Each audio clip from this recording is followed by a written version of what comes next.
the Amsterdam scene and blah, blah, blah. Look at me. Hello. And I guess the first thing I would like you to talk about a little bit is first who you are. So introduce yourself a little bit, the center, whatever you want to talk about. I'm Paolo, and I'm a research officer at Programming Comparative. Okay, no, I need the whole name. The whole name? Okay. Just talk to me, it's okay. Ignore the stupid little machine. We can make little funny noises if you need me to. But. Yeah. I'm Paolo Cavalieri. I'm a research center at Programming Comparative Media Law and Policy at the University of Oxford. It's a research center that deals with media law and policy from a comparative perspective and trying to bring together the expertise of different researchers that are based at the center come from very different backgrounds. Actually, there are a few of them who are experts in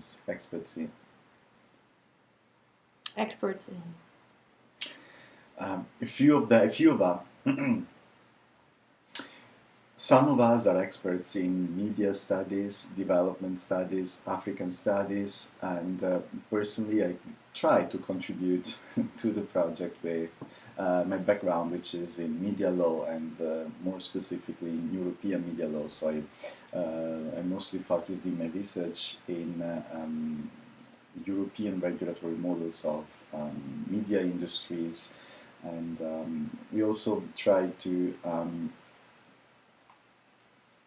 can we stop after media industries? Yeah, I'll edit it, don't worry. Just babble. We can do it, 10 times over. It doesn't matter. We can do this for 2 hours. Don't worry about it. Totally cool. And we also try to build up comparison and to work together with experts from different areas across the globe. So to try to find common meanings to, or if you want, different answers to common issues in the media sphere from a comparative perspective. Okay. I think I said comparison and comparative, and I could Doesn't matter. It's an important point.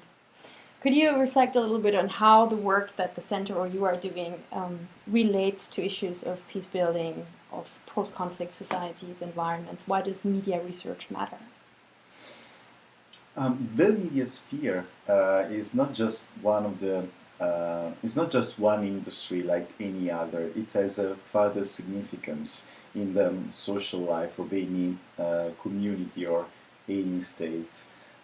This is why we try to integrate this kind of discourse in the work that we do, especially when we happen to deal with countries that are either in transition from one model of governance or from one model of polity, if you want, towards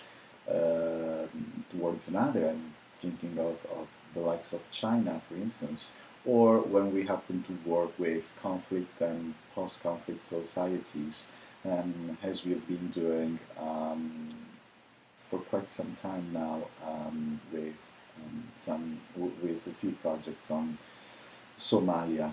The idea is that because Somalia is in this process of state building, institution building, and it also needs to undergo a process of reconciliation after years of war and tensions among different components of the society.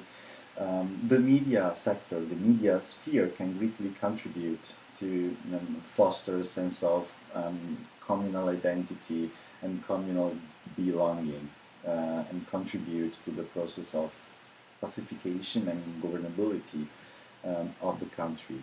We try to adapt the tools that we have to contribute to this process. For instance, by trying to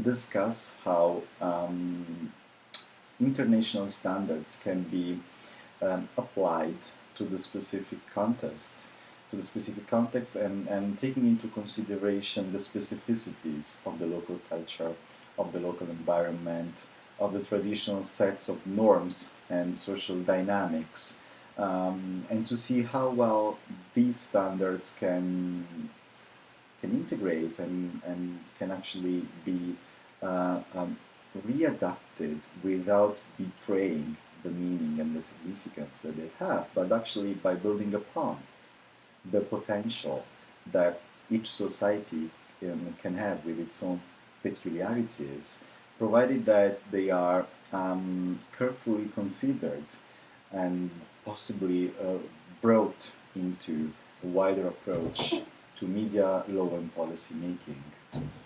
Okay. Can you reflect a little bit on which standards you mean? What specific international standards would be important, and maybe give a number of examples in the specific context of the Somali project, how these standards may be adapted or maybe in tension with, to give it a little bit more specific examples? In this sense, there could be a number of possible examples. For instance, I'm thinking of the meaning that is traditionally given to freedom of speech, which is in the way it is phrased in a number of international legal instruments and treaties. The way in which it's framed is traditionally understood to be of Western origin, and in an historical sense is definitely true. It builds upon the understanding that the Western drafters had of civil liberties and all the historic development that it had since the Enlightenment, the French Revolution, and so on. And so, in this sense, it's often feared by many that it could be dramatically irreconcilable with some with some deeper cultural layers, like, for instance, religions and faith-based limitations to free speech that some cultures, some societies consider necessary. We try to to overcome the issue by going in depth with the social significance of freedom of speech, or the social significance of the public discourse, the social significance of freedom of speech in its, if you want, sociological and anthropological sense, and trying to deconstruct the Western lenses through which we traditionally look at it.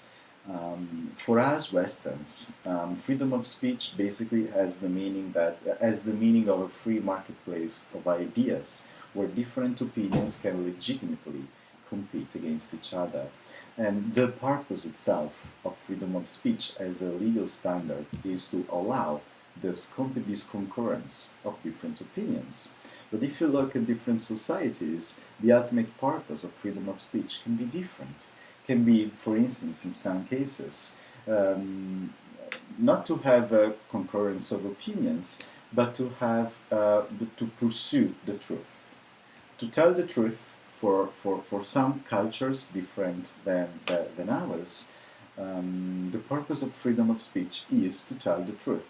And faith-based limitations, or limitations by and large, have the significance of cutting out all those examples of speech that don't serve this ultimate purpose.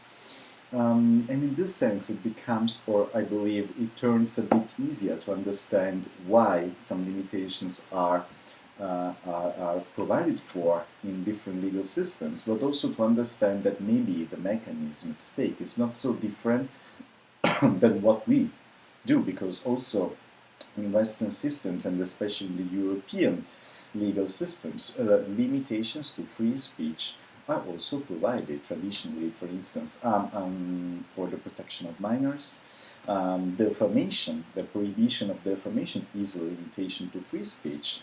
To protect the concurring interest, which is in this case the respect of the others, and so on, through a specific legal mechanism, that is the provision by law and self and co-regulatory mechanisms and so on.